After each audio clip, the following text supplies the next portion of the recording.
Bom, a ideia, né, da leitura desse texto especificamente, né, é a gente poder começar a ter uma visão mais histórica a respeito do diagnóstico, né, e poder problematizar a questão do DSM da psicanálise por uma via crítica, né? Entendendo talvez que não seja tão somente o DSM a única possibilidade de diagnosticar, né? Que o próprio DSM, embora seja um documento, ele é modificado de tempos em tempos, né? E, como acho que já comentei com vocês, a, acredito que no encontro passado, né, desse nosso grupo, da noite para o dia, desaparecem milhões de síndrome de Asperger e aparecem milhões de autistas, né? Com uma canetada, né? Então, assim, isso é muito importante. Como nós vamos ver aqui agora, a partir do DSM-3, desaparece psicose maníaco-depressiva. Então, todos esses pacientes antes considerados psicóticos deixam de ser considerados psicóticos, mas tem uma cisão ali muito importante, né, no critério diagnóstico. E essa cisão implica a direção de um tratamento, né, pelo campo aí da psiquiatria e da saúde mental de uma forma geral, né? Acho que isso, Ô, Marco, aconteceu também com a neurose obsessiva, né? Pelo DSM agora é toque, não é? Isso, nós vamos ver essa transformação da nomenclatura, né? Contra a vontade, ontem eu li um texto sobre isso. Contra a vontade? Neurose obsessiva e toque, né? Muito interessante. Depois eu vou colocar no grupo esse arquivo. Coloca assim. Ô, Marcos, falando em questão de diagnóstico, eu tenho escutado muito a respeito de psicoses ordinárias. E depois, assim, pudesse no grupo, você pudesse falar sobre esse assunto, porque estou meio confusa com essa questão de psicose ordinária. E psicose ordinária é um termo, né, que Jacques Lamillé começa a trabalhar a partir da década de 90, começo de 2000, porque eu não tenho a mínima ideia do que é de fato, nunca estudei isso. Agora, existem psicoses não desencadeadas, né? Tem um livrinho que talvez ajude a pensar isso, e é da Silvia Amigo. Eu acho que está lá em casa. Não, tá aqui. Tem alguns livros que eu levo para casa.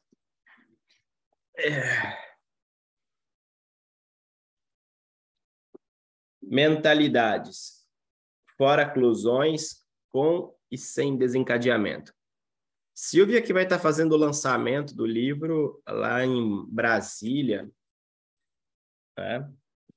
É uma obra de arte, né? Aqui você tem aqui essa capa aqui, ó, na verdade, deixa eu abrir aqui para vocês verem. É um quadro, né, de uma colega dela lá da Escola Freudiana de Buenos Aires, que pinta. Está em português, Marco? Esse está em português. Esse foi Vou comprar traduzido esse pelo livro. pessoal de Brasília, né? Mentalidades. Então, você tem aqui, todas as mentalidades são equivalentes? Tudo, mas não isso. A volta ao gozo pulsional. Amódio, paixões e finais de análise e a síntese do sentimento. O paranoico, fetiche idealizado do outro. Olha como ela trabalha aqui, né? De uma outra maneira. O esquizofrênico, objeto degradado e desinvestido do outro. O melancólico, onde o outro é somente supereu. Nota sobre os casos como se melancolias verdadeiras, melancolizações nas neuroses, que é aquilo que a gente estava discutindo, né? Até que ponto a melancolia ela é uma neurose, até que ponto ela é uma psicose, né? Feminilidade significante letra. nuvem do semblante. Bom, aqui continua, né? A adolescência, o despertar sexual, passagem do grande outro ao pequeno outro, pandemia, catástrofes e chamados ao Pai, né? É muito interessante. Crer ali, crer nela, do que não é capaz o DNA. É um livro incrível da Silvia Milo. Esse aqui está em português. Eu acho que vai ajudar a pensar essa questão aí da psicose, né? Não a psicose ordinária especificamente, mas daquilo que a gente recebe na clínica, né? Eu tenho alguns pacientes, eu tenho uma paciente especial que eu acompanho com ela, trabalho com ela. Então, assim, a ideia do texto é a gente poder minimamente, né, reconhecer as diferenças no diagnóstico entre a psicanálise e DSM, reconhecer que isso existe, está aí, né? Mas que a gente trabalha, opera com outra coisa. Né? Não se trata de negar, por exemplo, um paciente que chega com um quadro de depressão, dizer, olha, isso não é depressão. Não, não. Bom, se o psiquiatra falou que é depressão, né? A questão é que para a gente isso importa muito pouco, mas importa. Né? Por que que importa? Como nós já vimos aqui no nosso grupo, né, e vamos retomar a partir da leitura do meu artigo, acho que assim que terminar esse, né, a gente comentou que ia começar a leitura comentada, assim como a gente comentou, quando a gente tem ali um tratamento no campo da saúde mental, é esperado algum tipo de resultado, de eficácia desse tratamento, né? Então, se esse paciente apresenta uma depressão, um quadro depressivo, também podemos pensar por aí, a ideia é que esse paciente, no decorrer do tratamento, possa, né, sair desse quadro. Né? É isso que é esperado, tá? A Adriana está perguntando, Adriana, mentalidades, tá? Da Silvia Amigo.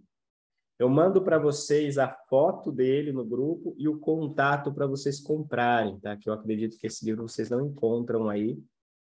Eu não estou encontrando mesmo aqui, não. Na internet, Eu tentei achar também. Encontrei. Então você passa para a gente o contato, por favor. Claro, eu passo sim, tá bom? E lembrando, né, que a ideia do artigo é simplesmente a gente poder fomentar a discussão. Vamos lá. Não precisamos esgotar, né, a leitura também. Se vocês falarem, chega, vamos para outro, não tem problema nenhum, tá? Por isso que eu perguntei se está muito cansativo, muito chato, né, Cis? Vamos lá. O DSM-2 e o compromisso diagnóstico entre a psicanálise e a psiquiatria. Então, nós tínhamos, vamos lembrar lá no começo, né? A possibilidade de que o DSM ele foi construído a partir dessa orientação, né, psicopatológica da época, né? A teoria da psicopatologia da época. Que estava bem forte, inclusive, que era a psicodinâmica, né? Era uma teoria que se baseava nas explicações dadas pela psicanálise. Daí você tinha um modelo explicativo, né? Vamos lá. O Manual Diagnóstico Estatístico de Transtornos Mentais, notem, pessoal, isso é muito importante, como vai mudando a política, vai mudando o DSM. Isso é muito bacana, muito interessante, tá? Se a gente perde essa noção, a gente perde tudo no campo da saúde mental. O Manual Diagnóstico Estatístico de Transtornos Mentais é publicado próximo do formato atual, formato aqui no caso DSM-4, tá? Feito pela APA desde 1952, incluindo 5 revisões. Ele evoluiu a partir dos sistemas de coleta, de recenseamento, estatísticas de hospitais. Atenção! Ele evoluiu a partir dos sistemas de coleta, de recenseamento e estatísticas de hospitais psiquiátricos e de um manual desenvolvido pelo Exército dos Estados Unidos com a finalidade de seleção e acompanhamento de recrutas, bem como das vicissitudes surgidas no contexto da guerra. Na versão de 52, o DSM-2 amplia a classificação utilizada pelo Exército desde 1918, de modo a uniformizar os critérios semiológicos da prática diagnóstica em torno de 180 distúrbios. Pessoal, atenção aqui. Desde a sua criação, o DSM, ele tem na sua... Ele tem na sua estratégia de construção, de alguma maneira, ofertar às pessoas uma informação sobre a funcionalidade dos indivíduos. Se aquele indivíduo é funcional ou não é funcional. Está funcional ou não está funcional.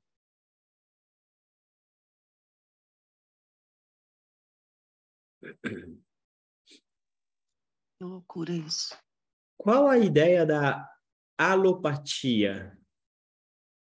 A alopatia é opostos combatem, sim, bem resumidamente, né? E vence o mais forte, ok? A homeopatia, né? Você não tem pares de opostos, né? Você vai trabalhar... Alguém aqui trabalha com homeopatia? Já trabalhou? A homeopatia, você está com febre, vai entrar ali, né? Vai fazer uma intervenção para que essa febre, né, possa aumentar, produzindo no corpo uma resposta. Ou seja, o corpo vai responder.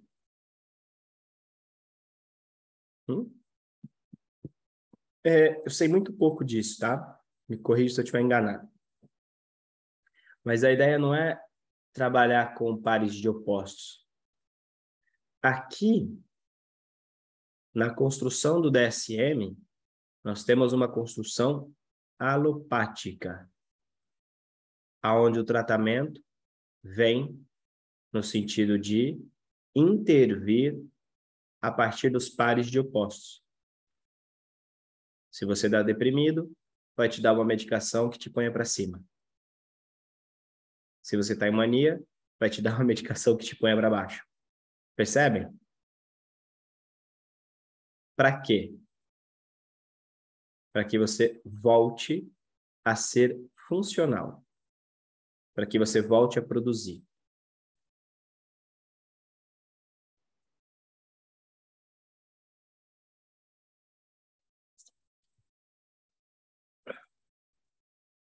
Bom, embora a APA... Aqui, ó, voltando aqui. Então, no DSM-2, né, você tem em torno de 180 distúrbios, 180 tipos de diagnóstico. Suas categorias são de extração psicodinâmica, né? A psicodinâmica não é a psicanálise, tá, gente?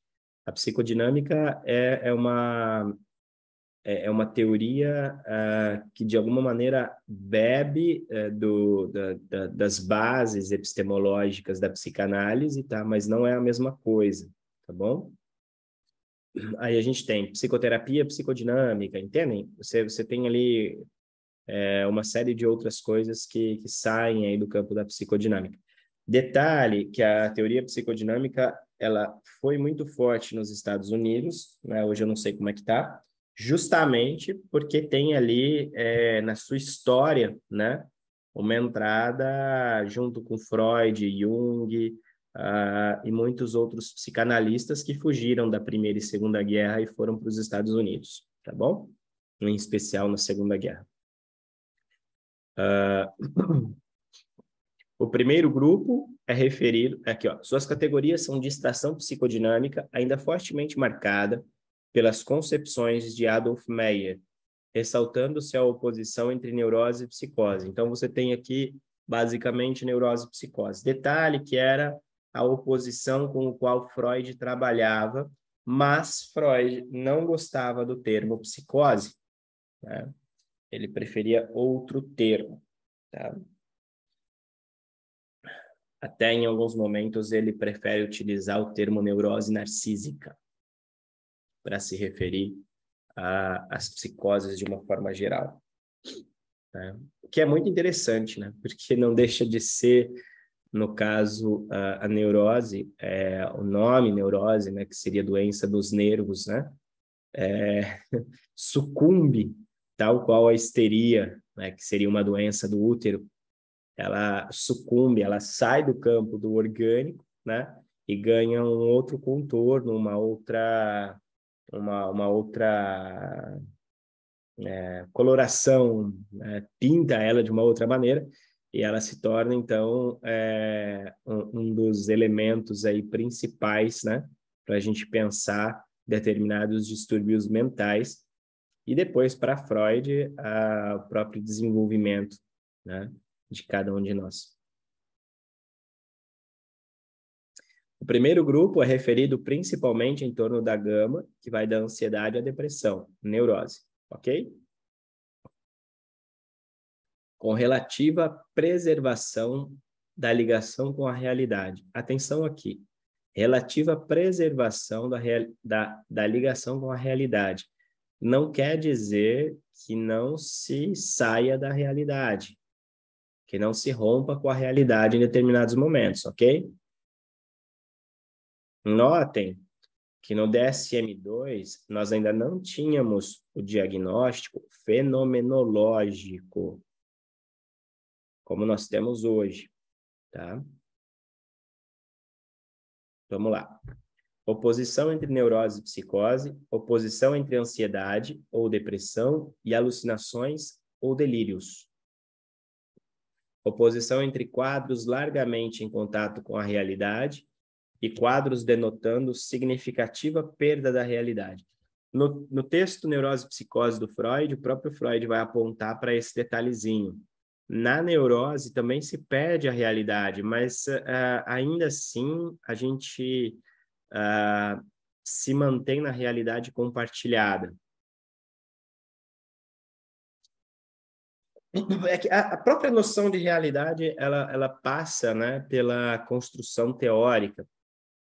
Se vocês levarem isso a ferro e fogo, a melhor maneira, né, da gente pensar essa perda da realidade na neurose é quando você escuta aquelas moças adolescentes, né? Veja, os homens são mais tranquilos em relação a isso, né? Mas as moças adolescentes, né, elas costumam dizer assim, eu não sei o que você viu nele, né? E aí a menininha toda apaixonada diz, ele não é lindo? E o cara é um Zacarias, né, da vida. Então, assim, o que você tem ali é uma perda da realidade. Ou seja, todo mundo diz que o cara é feio para dedéu. E ela continua achando o cara lindo, né? O mais interessante, e anotem isso, por favor, porque isso é clínico, tá? Não é a gente ver a perda da realidade, é a gente ver a construção daquilo que nós chamamos de realidade. É que, na verdade, nós construímos a realidade que nós habitamos. E essa construção depende da nossa fantasia. Tá? Então, esse é o melhor exemplo que nós temos para falar dessa perda da realidade na neurose, né? Ou o ciúme, né? Também o ciúme é um ótimo exemplo para isso, né?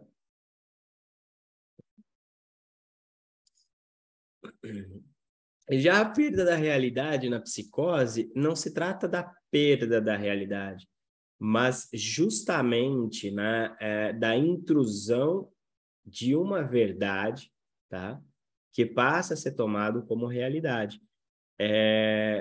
Eu vou dar um exemplo aqui de um paciente para vocês, né, que eu atendi há muitos anos atrás, que ele brigou com a mulher, saiu no soco com a mulher dele, né? Inclusive, a mulher depois se separou, entrou na Maria da Penha, depois tirou. São coisas interessantes para a gente pensar políticas públicas, né? Como lidar com isso. Porque ele, de forma alguma, é um cara violento. Mas ele parou de tomar as medicações e, em determinado momento, ele estava assistindo televisão e ele viu que o William Bonner estava cantando a mulher dele na hora do jornal. E mais, ele viu que a mulher dele estava correspondendo ao William Bonner na hora do jornal. Então, na hora, ele falou, eu tô com uma prostituta. Eu tô namorando, casado com uma prostituta. E aí, Marco, isso aí é o que o Freud chama de ciúme Certo. projetivo? Só um minutinho, Sérgio, deixa eu terminar aqui. E aí ele começou a discutir com ela, e ela falando que nada a ver, desligou a televisão, e eu comentei com ele. Eu falei assim, cara, mas por que não desliga a televisão? Aí ele falou assim para mim, eu vou te falar uma coisa aqui que você vai achar que eu sou louco. Mas a televisão, Marco, funciona pelo satélite. Pouco importa a imagem da TV. Eles vão continuar um informando o outro pelo satélite. Isso é um delírio?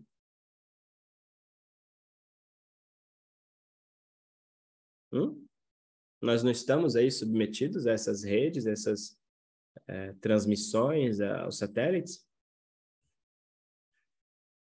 Uhum. Notem, então, que uma verdade se sobrepõe àquilo que comumente é chamado de realidade. E mais, que aquilo que nós chamamos de realidade é tão somente uma construção fantasmática compartilhada. Como se tirar a televisão da tomada fosse cessar o satélite. Percebem o problema? Ele estava errado? Não. Agora, toda essa informação, todo esse saber sobre o satélite, de alguma maneira, evidenciava uma verdade que o constitui. Atenção aqui, não se trata de uma fantasia. Era um caso de psicose. Tá? Qual era a verdade que o constituía? Que todas as mulheres são putas. Inclusive a mãe dele.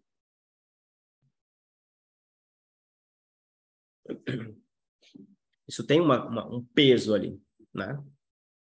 E ele se colocava como alguém, né, que de alguma maneira estava no outro campo. Eu, homem, não sou puta, eu sou púdico, educado, moral, não sei o quê, não sei o quê, não sei o quê. O exemplo ali, né, perfeito do filhinho da mamãe. É um caso bem interessante. Só para mostrar para vocês isso, né, que não se trata de uma perda da realidade, mas da intrusão de uma verdade. Né? Tá. Oi, Sérgio, diga. O que foi isso, então, Marco, que aconteceu? Porque essa questão do satélite é inegável que ele está certo, que ele não está errado. Mas o que aconteceu ali? Será que seria o que o Freud chama de ciúme projetivo? Não, é um delírio. É um delírio. É um delírio. E um delírio, um delírio nem sempre você pode dizer que há uma psicose ali, né? Ali no caso era uma psicose, tá?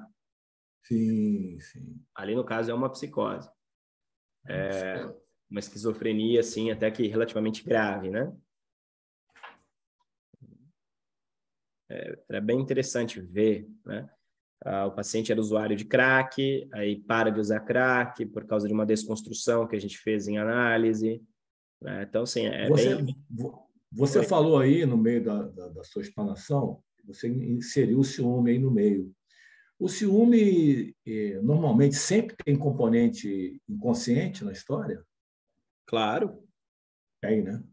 Mesmo que ele seja disparado por um processo atual, há uma fantasia que, no fundo, se alia, porque a fantasia tem algo infantil, né? Sérgio, sabe por que tem, cara? Porque tem gente que lida tão bem, né, quando aparece um terceiro na relação, que ou aceita uma relação aberta ou fala assim, cara, então tá, você quer ir com outra pessoa? Tchau.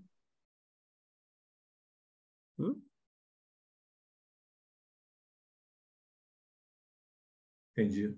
Né?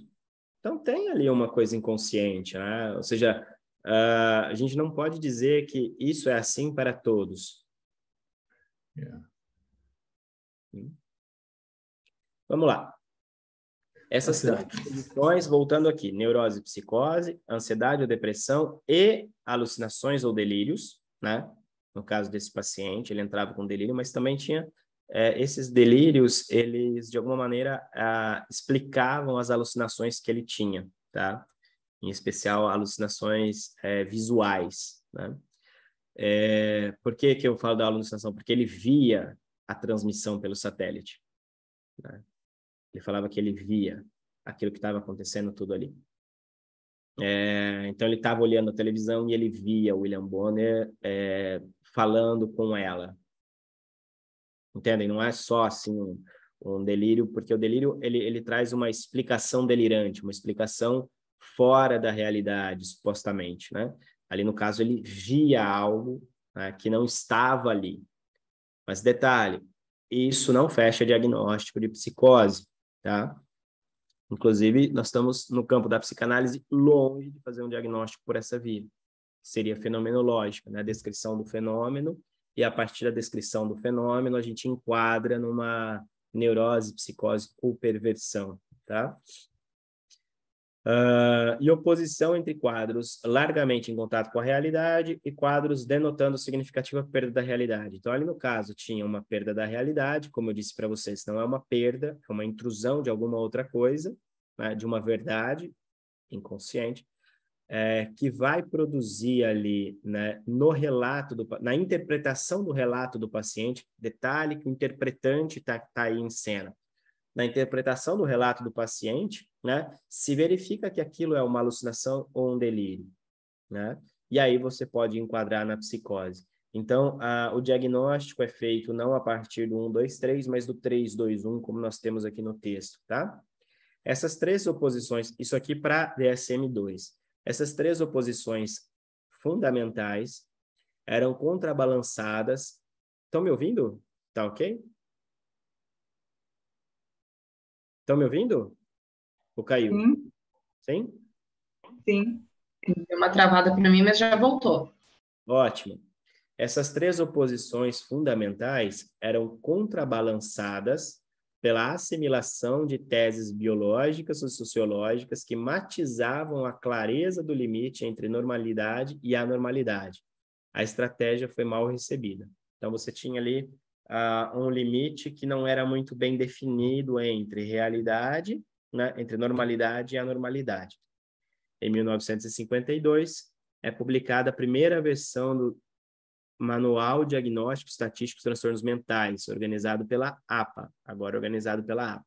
Ele amplia a classificação utilizada pelo Exército de 1918, de modo a uniformizar os critérios semiológicos da prática diagnóstica em torno de 182 distúrbios. Tem mais 2 distúrbios. Suas categorias são, sobretudo, distração psicodinâmica, ressaltando-se oposição entre neurose e psicose. O primeiro grupo, isso aqui já estava escrito, né? Não, tá. O primeiro grupo é referido principalmente em torno da gama que vai da ansiedade à depressão, com relativa preservação da ligação com a realidade. O grupo é caracterizado pela presença de alucinações e delírios com a perda substantiva da realidade, né? O segundo grupo. Quadros de etiologia biológica e condições responsivas a contextos sociais específicos encontravam-se representados. O conjunto não refletia uma clara separação entre normal e patológico, e a intenção da obra era principalmente estabelecer um consenso terminológico entre os clínicos. Lembra que eu disse? Essa lógica, né, produtivista de tentar devolver a pessoa à produção, ao trabalho, né? Como que a gente vai poder fazer isso sem, de alguma maneira, dizer, bom, isso é isso e é assim que se trata? Percebem? Esse conjunto de sintomas apresentado no relato do paciente, né, pode ser categorizado como uma psicose. Uma psicose, sei lá, sei lá quais psicoses que existem, tem tantas hoje em dia, mas como trata isso? Não é?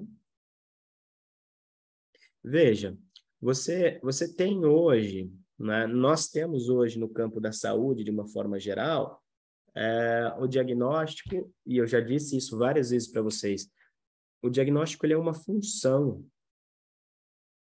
que vai orientar o tratamento. Né? Então, você pode ter, por exemplo, um diagnóstico de, sei lá, vamos lá, um diagnóstico de diabetes. Você trata todo mundo que tem diabetes da mesma maneira? Não. E mais, a diabetes não é uma só. Você tem tipo 1, tipo 2, tipo 3, certo? Para cada uma delas, você tem um tipo de tratamento, um tipo de acompanhamento, um tipo de medicação. Você tem também os indivíduos pré-diabéticos. Você tem também aqueles indivíduos que não manifestam a diabetes, mas têm um componente genético muito acentuado. E que, de alguma maneira, devem fazer acompanhamento de tempos em tempos. Então, notem que o diagnóstico, ele ajuda, auxilia na manutenção da vida, no bem-estar, na qualidade de vida. No sentido de que, a partir do diagnóstico, você sabe com o que você está lidando e pode orientar um tratamento para melhorar a vida dessa pessoa, ok? No caso da saúde mental, isso não muda.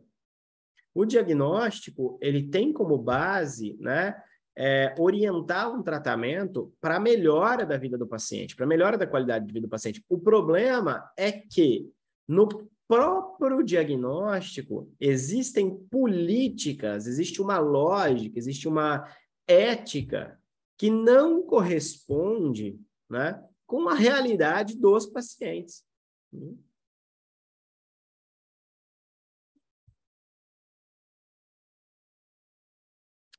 A versão de 52 reconheceu claramente a síntese de esforços anteriores de, atenção, homogeneizar a prática diagnóstica na psiquiatria.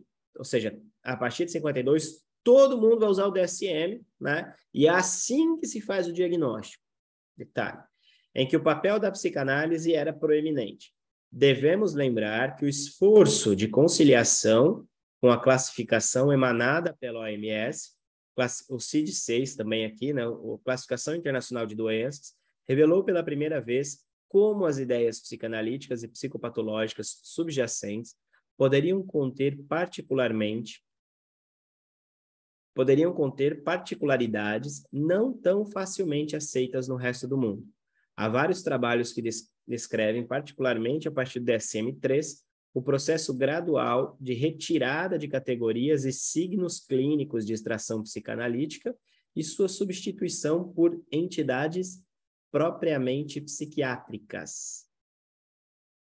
Em 74, sob a liderança do psiquiatra Robert Spitzer, forma-se uma força-tarefa, ou seja, de 52 a 74 se utiliza o DSM-2. Forma-se uma força-tarefa com o fim de estabelecer uma nova versão DSM-1. Em 74, né, sobre a liderança do psiquiatra Robert Spitzer, forma-se uma força-tarefa com o fim de estabelecer uma nova versão desse manual. Aparece o DSM-2, com características inteiramente diferentes do anterior. Há uma clara intenção em ajustar a classificação norte-americana ao instrumento correlato proposto pela OMS, que é o CID. O critério etiológico é explicitamente abandonado, ou seja, o critério que causa a doença, né? Daí a gente teria basicamente ali uma concepção explicativa da causalidade da doença, né? Foi abandonado, bem como a referência à teoria psicodinâmica.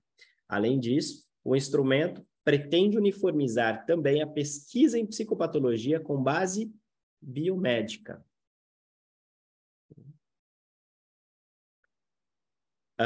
Gente, até 1990, mais ou menos 2000, né, os próprios psiquiatras eram taxados de não médicos pelos médicos, como se aquilo não fosse medicina.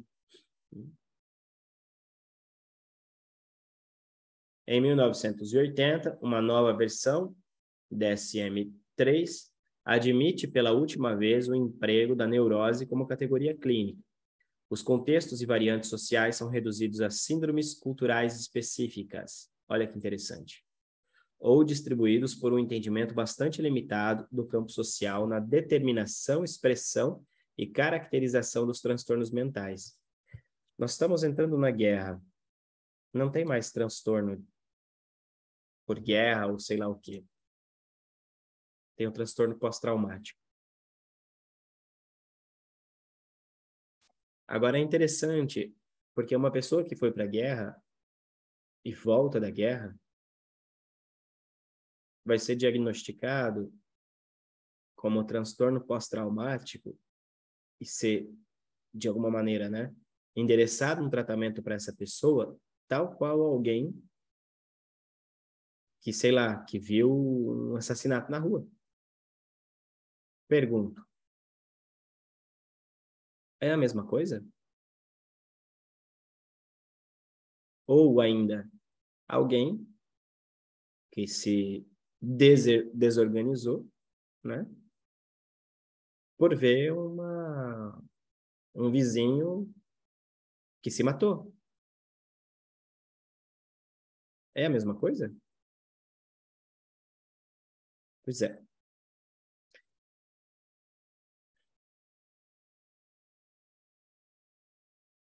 O manual torna-se uma referência internacional aceita na maior parte dos países do Ocidente e passa a ser utilizado massivamente pelos sistemas de saúde pública, convênios médicos e centros de pesquisa psiquiátrica e farmacêutica. Os critérios diagnósticos, olha aonde começa a entrar aqui a lógica, né, da medicalização. A partir da década de 80, né, quando o DSM passa a ser articulado ao CID, né, e passa a ter essa lógica biomédica, essa política, né, organicista, se aumenta massivamente a pesquisa no campo da psicofarmacologia. Porque se verifica, já nessa época, uma série... Lembra que o DSM começa a partir do recenseamento da população militar.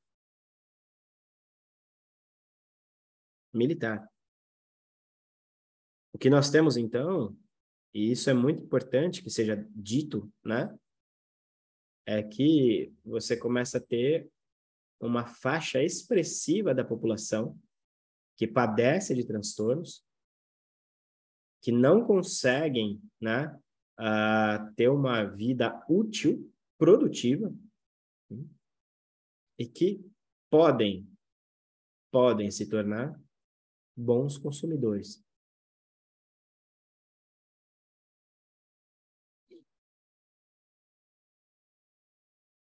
Os critérios diagnósticos passam a ser organizados segundo 5 eixos: transtornos clínicos, transtornos de personalidade, condições médicas gerais, problemas psicossociais e ambientais e avaliação global do funcionamento. Essa organização geral é preservada nas edições seguintes até a utilizada atualmente DSM-R, que é o revisado, né? E deve ser mantida na revisão prevista para 2011. Portanto, lembrando que esse artigo aqui é mais antigo, tá, gente? No espaço de 50 anos, rompeu-se a longa tradição em vigor desde Pinel, na qual a caracterização das formas de sofrimento, alienação ou patologia mental fazia-se acompanhar da fundamentação ou da crítica filosófica.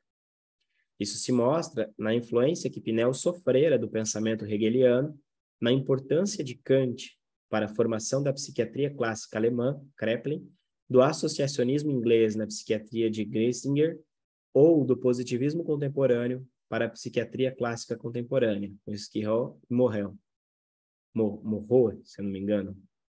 Ou ainda a presença de Rousseau na psiquiatria de Jaspers. A partir de meados do século XX, esse sistema de correspondências psiquiátrico-filosófico se deslocou de tal maneira que passou a incluir a psicanálise.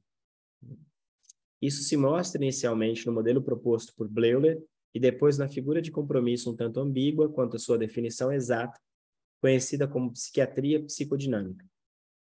Não que o programa contido no DSM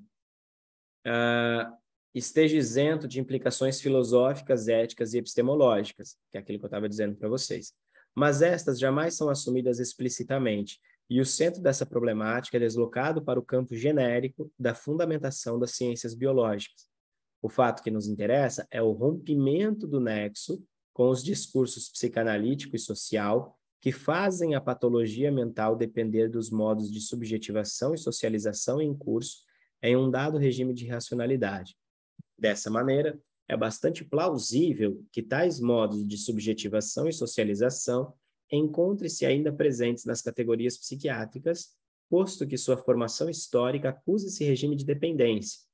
Ocorre que tal fato tornou-se invisível e apagado na prática diagnóstica corrente ou das razões que a justificam. Perdeu-se na construção do diagnóstico na saúde mental, desapareceu, né? Totalmente, ou pelo menos parcialmente, as consequências do momento histórico, da cultura, da relação do indivíduo com o outro.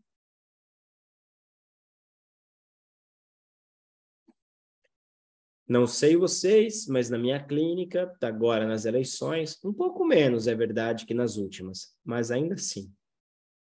Tive muitos pacientes, ou que votam no Lula ou que votam no Bolsonaro, em pânico, em crise. Se um paciente desse chega num pronto-socorro, ele vai ser medicado. Ele vai ser diagnosticado. Quando, na realidade, é uma situação social que revela uma fragilidade no campo afetivo. E é sobre isso que nós vamos tratar com a psicanálise. Notem que isso que aparece e que de alguma maneira é diagnosticado a partir do DSM é tão somente o sintoma, o fenômeno, a consequência de alguma outra coisa que o produz.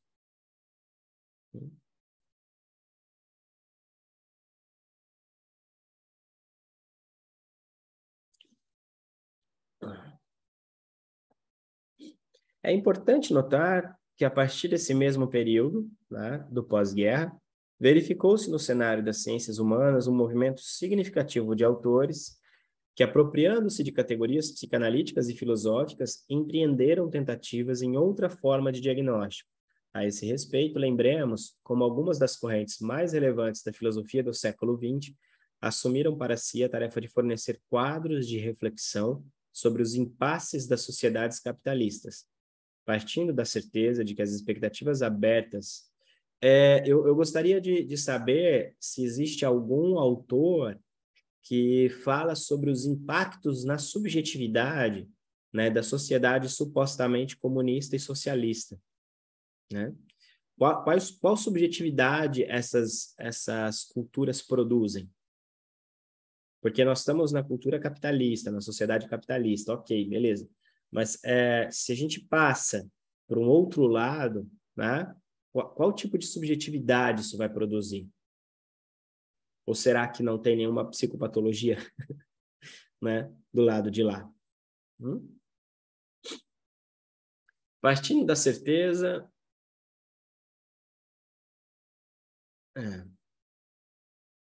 Partindo da certeza de que as expectativas abertas pela modernidade filosófica só poderiam ser realizadas através de uma compreensão clara dos desafios próprios a contextos sociopolíticos de ação, tais correntes não temeram em dar a problemas ligados a modos de racionalização de vínculos sociais o estatuto de objetos de indiscutível dignidade filosófica, pois estava claro que a razão demonstra sua real configuração, sobretudo através das estratégias de justificação de práticas sociais em operação nas relações de sujeitos com as instituições, com a família ou com si mesmo em um determinado tempo histórico. Fazer uma autocrítica da razão e de suas aspirações era, pois, um movimento indissociável de uma certa recuperação filosófica do campo da teoria social, já que se tratava de mostrar como os conceitos da modernidade filosófica ganhavam sua significação apenas lá onde instituições e práticas partilhadas que aspiravam à racionalidade afirmavam sua hegemonia.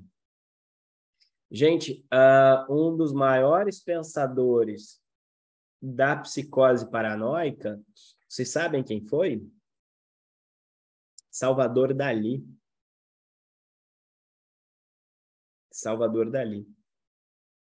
Olha que interessante, né? Salvador Dalí.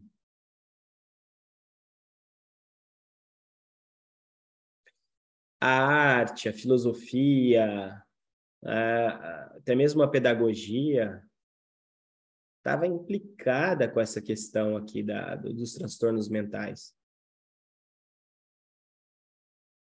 Tanto que, se eu não me engano, o Skinner, que é o criador da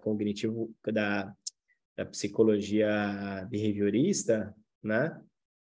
Tem o behaviorismo radical de Skinner, ele, se eu não me engano, era pedagogo, né? Se eu não me engano.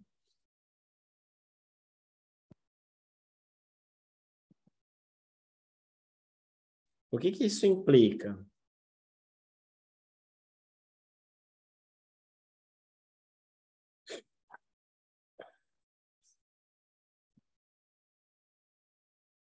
Hum?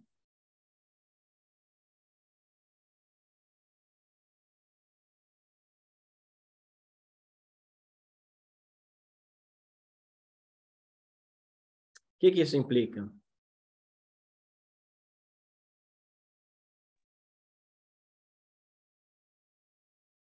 Eu não sei agora se ele era psicólogo ou pedagogo.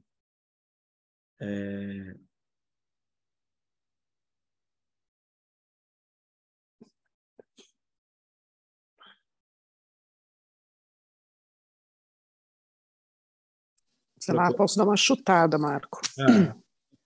Eu acho que a questão por exemplo, da própria paranoia, né?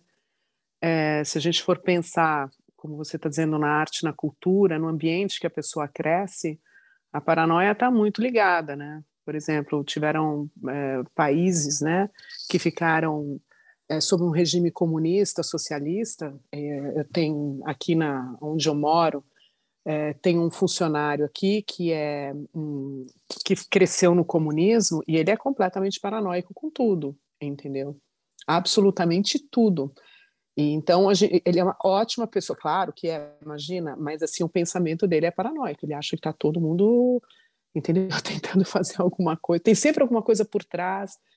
E é típico de quem viveu dentro do comunismo. Por exemplo, meu filho mora na Suíça hoje em dia, trabalha lá, e mora na casa de uma senhora que tem 60 anos, húngara, que cresceu no comunismo. E ele está saindo da casa porque ele não aguenta mais as paranoias.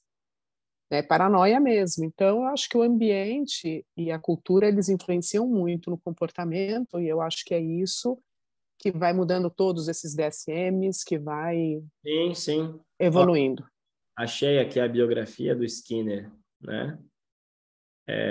Burrus Frederick Skinner foi psicólogo norte-americano, seguidor do behaviorismo de Watson, que é o metodológico, né? Que não tem nada a ver com behaviorismo radical, na verdade, né? Com uma proposta filosófica sobre o comportamento humano. Nasceu em Susquehanna, Pensilvânia. Ingressou na Hamilton College de Nova York com o objetivo de se tornar escritor. Em 26, concluiu bacharelado em literatura inglesa e línguas românicas. Durante 2 anos dedicou a escrever, mas concluiu que lhe faltava habilidades literárias. Em 28, inscreveu-se no curso de pós-graduação em psicologia por Harvard embora nunca tenha estudado psicologia antes, concluiu o mestrado em 30 e doutorado em 31. Olha que interessante. Permanecendo na universidade como pesquisador até 36. Então, de 28 a 36, ele praticamente se torna doutor em psicologia. Não, de 30 a 30, em 6 anos. Não, desculpa. Em 28, ele faz a pós-graduação, conclui o mestrado em 1930 e o doutorado em 31. 28, 29, 30, 31. Em 4 anos, ele se torna doutor em psicologia. Aí ele vai trabalhar, mas ele não era psicólogo. Isso aqui que eu queria pegar aqui com vocês, né? O que nós temos, então, gente, aqui já estamos chegando na hora, né, do nosso encontro de hoje, mas é bem bacana se colocar isso. Foi a Vivian que comentou, né? Vivian, é bem bacana você colocar isso, né? Porque, assim, nós temos, tanto no capitalismo quanto no socialismo, esses elementos, né, traumáticos. Não adianta dizer que não. A questão é que, e talvez o que falta, né, é a gente estudar a produção de subjetividades, a produção da subjetividade, né? Tá? Eu acho que é isso que a gente tem que começar a entender. Qual seria ou qual é a subjetividade produzida nos regimes socialistas? Como é essa subjetividade? Porque se nós estamos dizendo que a subjetividade, né, ela depende necessariamente também, não somente, da cultura, da sociedade, de um determinado período histórico, é óbvio que se você muda o regime, você muda também a subjetividade.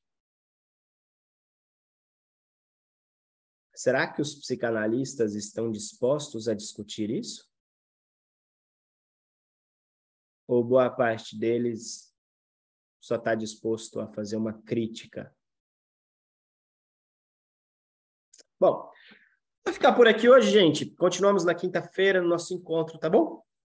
Um beijo e até a próxima. Tchau, tchau. Tchau, tchau. Tchau, tchau. Até mais. Tchau, tchau.